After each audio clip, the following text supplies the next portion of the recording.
I'm Derek Dillard, and for years I've stayed quiet while watching manipulation and control inside the Duggar family. But today the line has been crossed.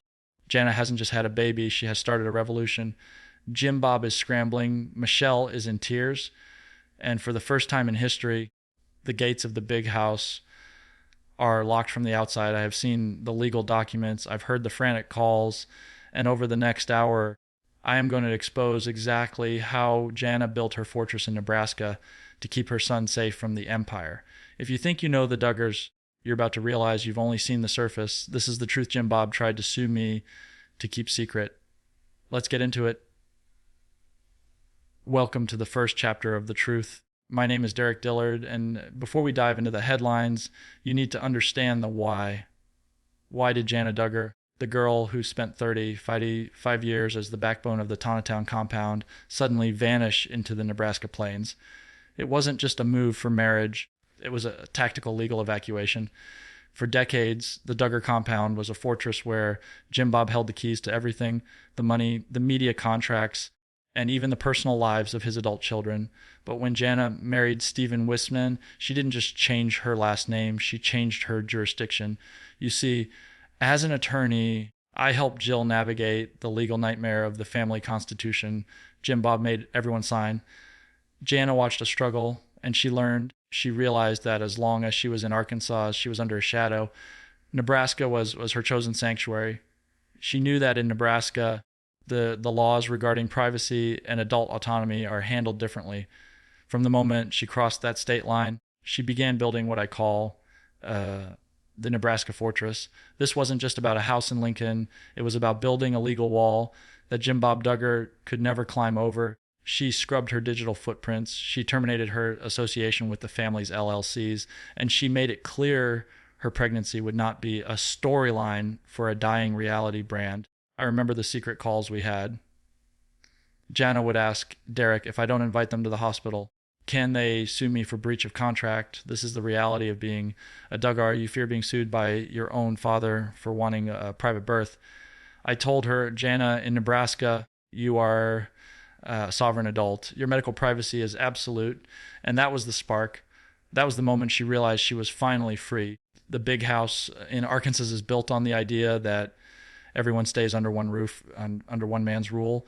By moving 600 miles away, Jana shattered that illusion. She proved that the Duggar Empire only has power if you stay within its walls. Stay with me, because in the next segment, I'm revealing how she kept the entire 9 months of her pregnancy a complete media blackout, leaving Jim Bob absolutely powerless. For 20 years, the Duggar family has lived by one rule: if it isn't on camera, it didn't happen. From the first ultrasound to the final push in the delivery room, every intimate moment was sold to the highest bidder. But when Jana Duggar found out she was expecting her first child in mid-2025, she decided to do something no Duggar had ever done before.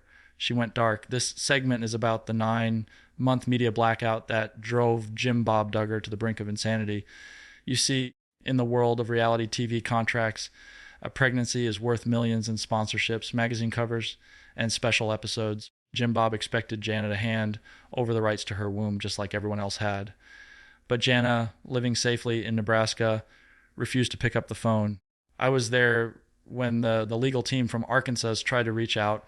They wanted exclusive access. They wanted to send a film crew Lincoln to document her morning sickness, her nursery setup, and her birth plan. Jana's response: silence. She didn't post on Instagram for months. She didn't give interviews. She realized that the only way to protect her baby's soul was to keep him off the screen before he was even born.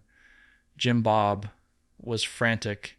He was losing control of the narrative. He even tried to use other family members to check in on her, hoping they'd snap a photo of her bump to leak to the tabloids. But Jana had built a circle of trust that only included those of us who had already escaped. She knew that once you let the cameras in, you can never truly get them out. This 9-month silence wasn't just about privacy, it was a psychological war. Jana proved that she didn't need the Duggar brand to be happy, and that, my friends, is the most dangerous thing you can do to a man like Jim Bob. As Jana's pregnancy progressed in secret, the tension inside the Tonatown compound reached a breaking point. When Jim Bob realized that phone calls and manipulation weren't working, he did what he always does. When he loses control, he sent a mandate. This wasn't just a fatherly request. It was a cold, calculated legal demand. In this segment, I'm revealing the specifics of that mandate. Jim Bob sent a formal letter to Jana in Nebraska, essentially demanding that she return to Arkansas for the third trimester. His reasoning, he claimed it was for family unity and proper medical care under their trusted family doctors. But we all knew the real reason. If the baby was born in Arkansas, he could use his local influence and existing filming permits to force a camera into that delivery room.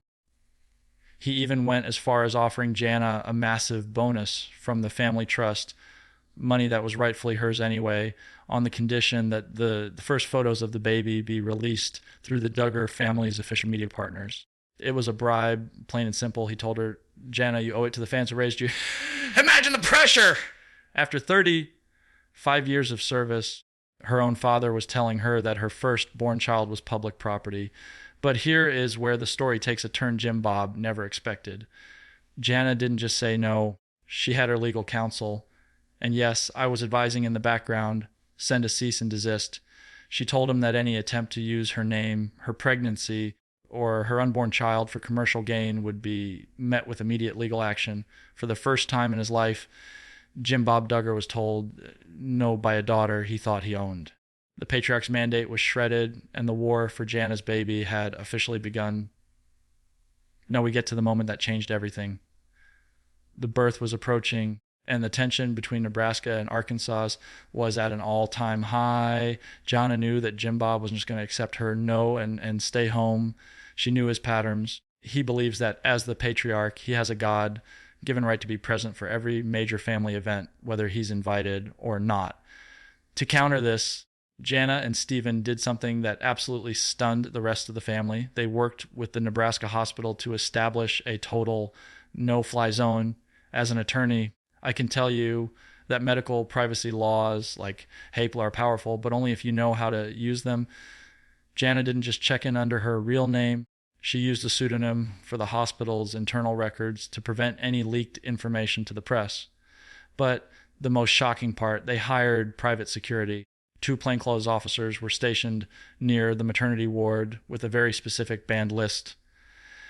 At the very top of that list in bold letters was Jim Bob Duggar. Stephen Wissmann was clear if anyone from the Arkansas compound showed up without an express invitation from Jana, they were to be escorted off the premises immediately. Can you imagine the scene? A daughter who spent decades obeying every word, now having to treat her own father like a security threat just to have a peaceful birth. Jana wasn't being cruel. She was being a mother. She wanted her son's first moments on earth to be filled with peace, not camera flashes and power struggles. Jim Bob tried to call the hospital, claiming he was the next of kin, trying to bypass the security. But the wall Jana built was too strong. For the first time, Jim Bob Duggar was a stranger at the gates, and the Empire had no power inside those hospital walls. Imagine this: you are in the middle of the most intense, life-changing moment of your life. You are in active labor. The pain is real, the stakes are high, and all you want is peace. But on the nightstand, your phone is vibrating non-stop, not with calls of support, but with calls of interrogation. This was Jana's reality during what I call the phone call war. As soon as word leaked to the Arkansas compound that Jana had been admitted to the hospital, Jim Bob went into a frenzy. He didn't just call once, he called, texted, and FaceTime dozens of times. He was demanding to know why he wasn't in the room. He was demanding a video link so he could see what was happening, as if this was a scheduled TV special. I was talking to Stephen Wissmann during the early stages of labor. He told me that Jana looked at the phone, saw her father's name flashing for the 20th time, and did something incredible. She didn't get angry. She didn't cry.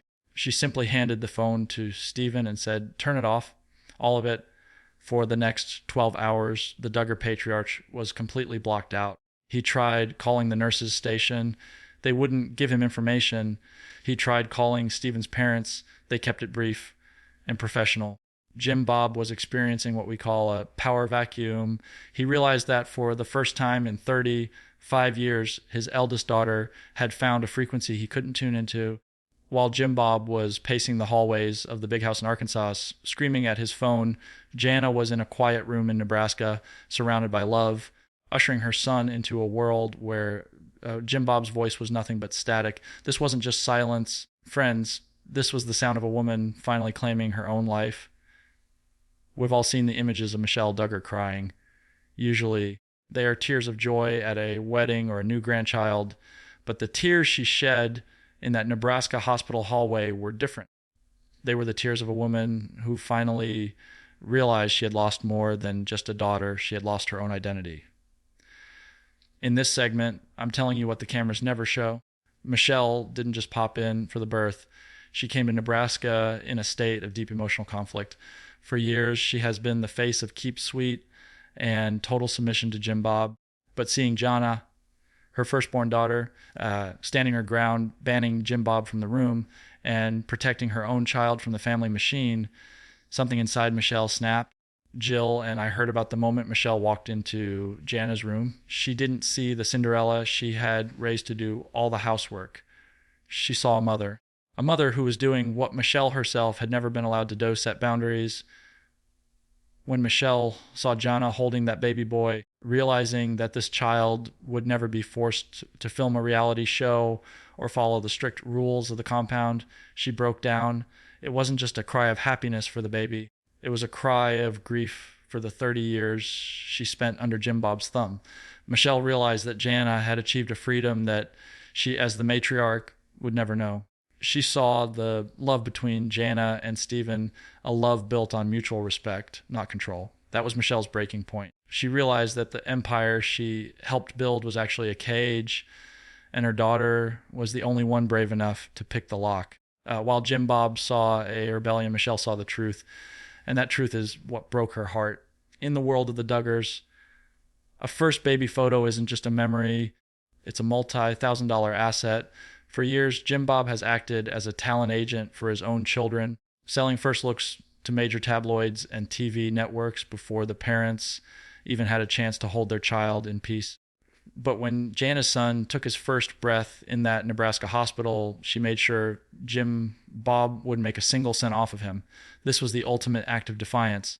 Behind the scenes, Jim Bob had already promised a major entertainment outlet the exclusive first photo of Jana's baby. He was counting on that check to fix the mounting legal bills from the family's ongoing scandals. But Jana was 10 steps ahead. Minutes after the birth, while she was still in recovery, she and Stephen decided to bypass the machine entirely. They didn't call the family publicist. They didn't wait for Jim Bob's approval. Instead, Jana simply picked up her phone and posted a single, beautiful, high-resolution photo of her baby boy on her own social media. Within seconds, it was viral. By the time Jim Bob's exclusive partners called him, the photo was already everywhere for free. The fallout was nuclear. Jim Bob lost the deal, lost the money, and most importantly, lost the narrative. He was furious, claiming Jana had robbed the family of a blessing.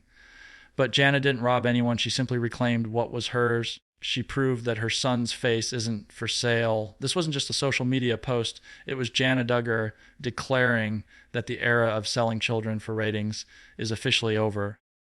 The first breath of her son was the first day of a new life, free from the Duggar price tag. Now, let's talk about the one thing Jim Bob Duggar cares about more than his reputation, the money. For years, there has been a lingering question in the media: how much is the Duggar family actually worth? While the public sees a humble family living in a big house, the reality is a multi-million-dollar business empire built on the backs of 19 children. And at the center of that financial web was Jana.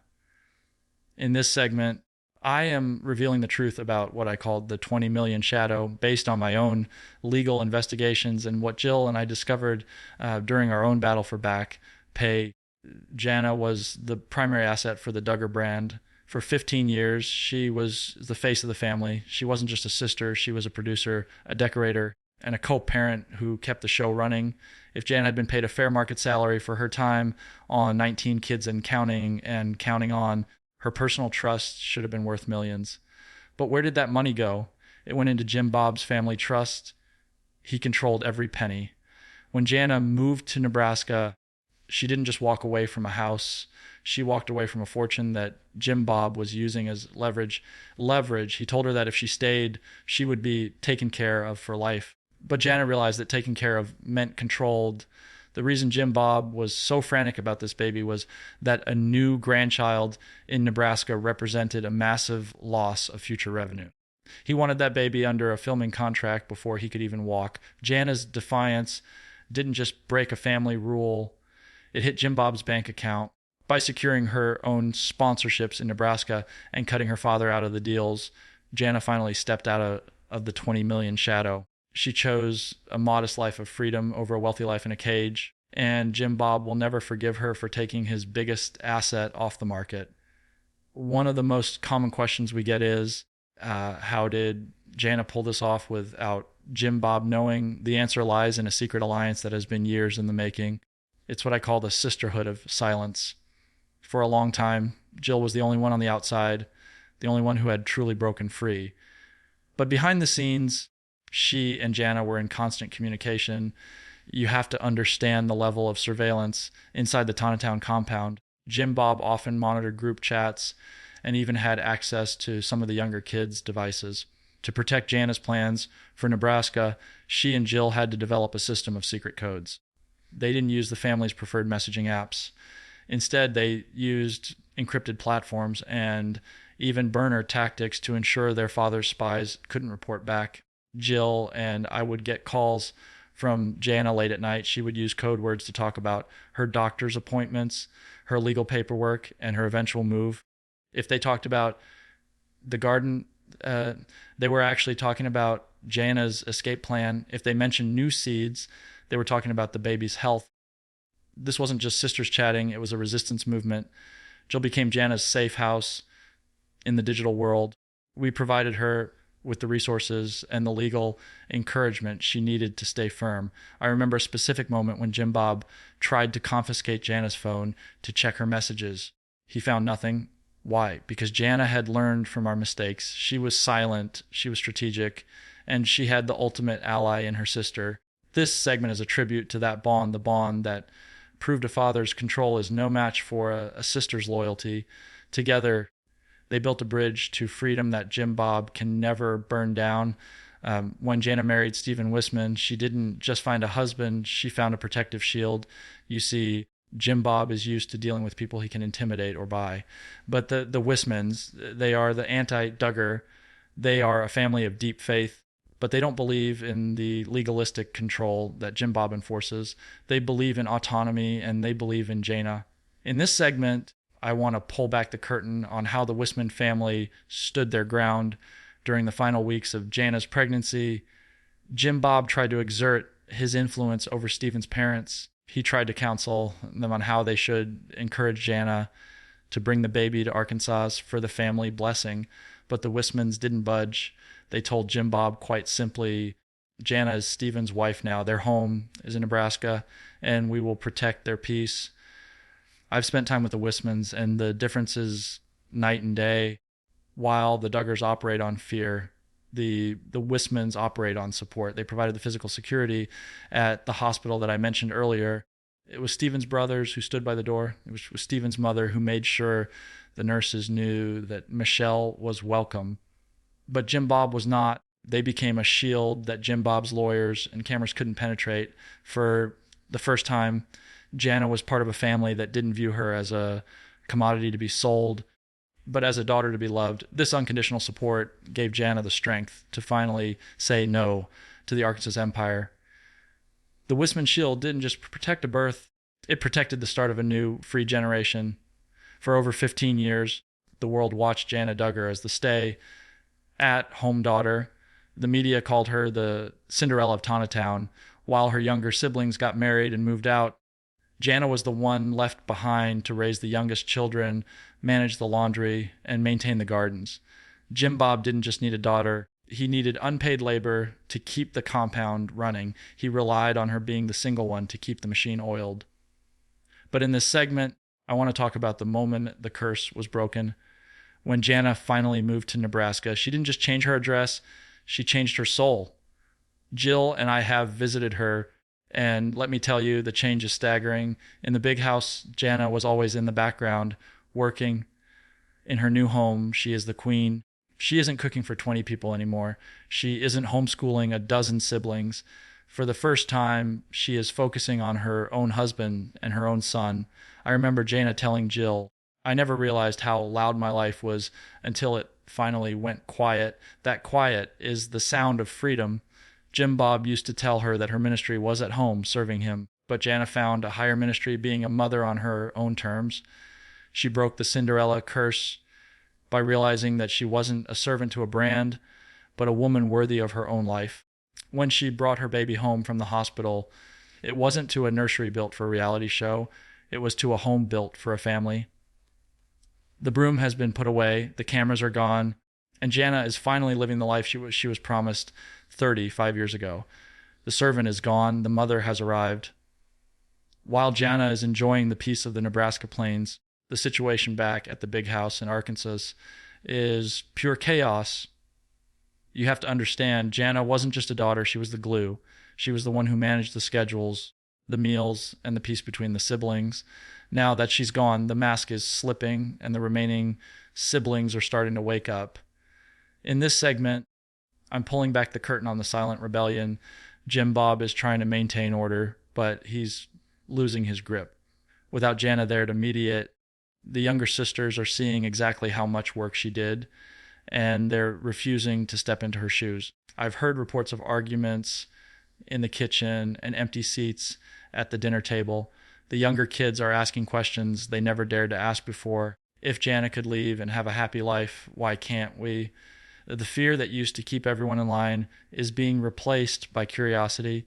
Jim Bob is doubling down on his rules, trying to implement even stricter modesty and internet policies to prevent another Nebraska escape. But it's too late.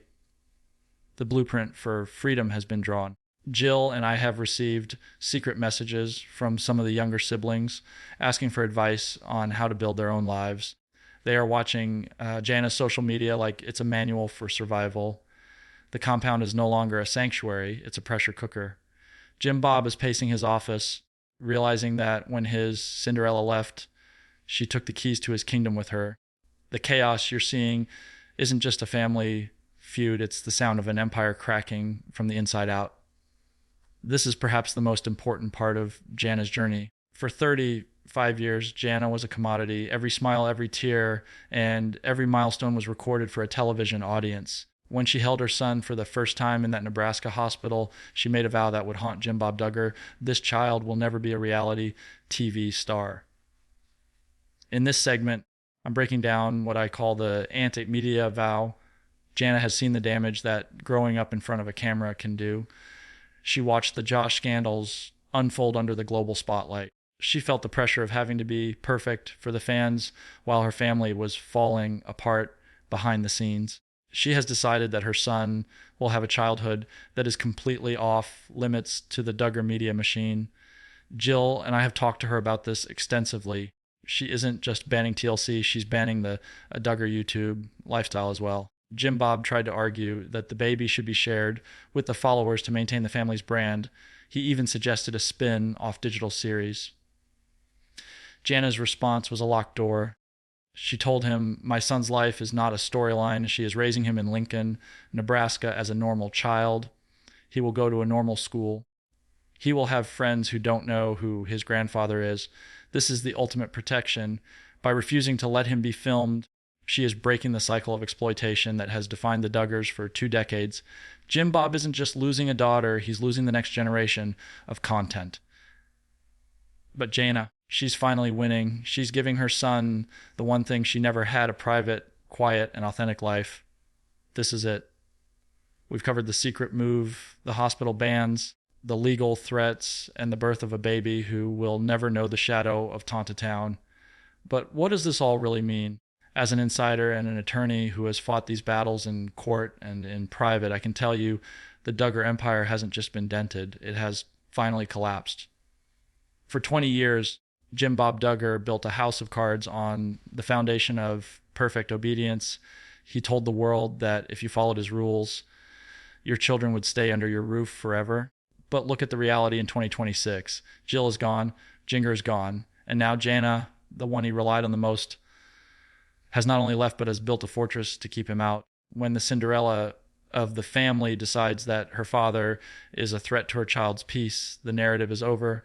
No amount of social media posts, no rebrand, and no new TV deals can fix the fact that his own eldest daughter chose a life of relative obscurity over his version of fame. The empire didn't fall because of a scandal or a cancellation. It fell because the children decided they wanted to be free. Jana's miracle baby isn't just a new life. He is a living symbol of a new era, an era where the Duggars are just another family, where the big house is just an old building, and where Jim Bob's voice no longer carries the weight of law.